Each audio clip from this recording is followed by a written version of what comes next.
для других.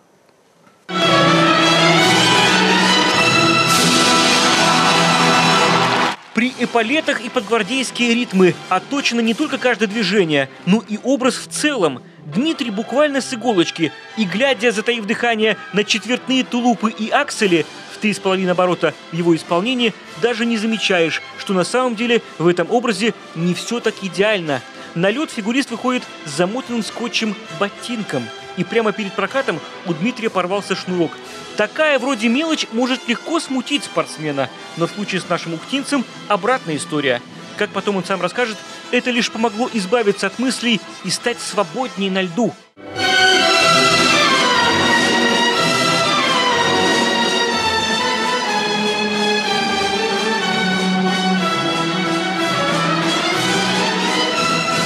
Он буквально парит над ареной, и уже по лицам на трибунах, вот, к примеру, Татьяна Тарасова в восхищении прижимает руки к сердцу.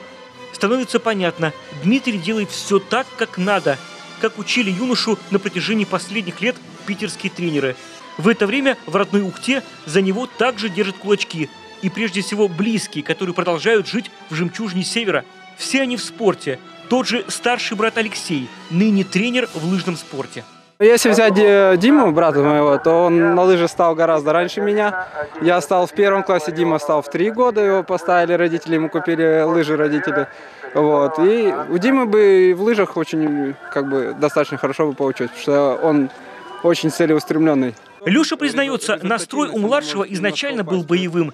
Тем не менее, в отличие от друзей и рядовых ухтинцев, родные Дмитрия выступления в прямом эфире не смотрят принципиально. Опасаются, что волнение может передаться.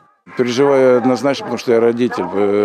Я сентиментальный человек и всегда не могу смотреть катание, потому что я знаю, какой титанический труд отдан любым спортсменам любого вида спорта именно для достижения высших результатов. Вот. Вчера я ходил на фильм «Движение вверх», я весь фильм проплакал. Почему? Потому что, чтобы достичь чего-то, нужно пожертвовать чем-то. Это очень тяжело и изнуряюще. Дмитрию Алиеву тоже пришлось пожертвовать своей семьей. Вот уже 5 лет, как он покинул Коми и переехал в Санкт-Петербург. Но периодически все-таки старается выбраться в Ухту. Например, планировал встретить Новый год и провести каникулы. Не случилось. Нельзя было терять форму перед важным чемпионатом. Но все это время рядом с молодым человеком его бабушка. Однажды именно она отправилась с ним в северную столицу, чтобы помочь идти к своей заветной цели.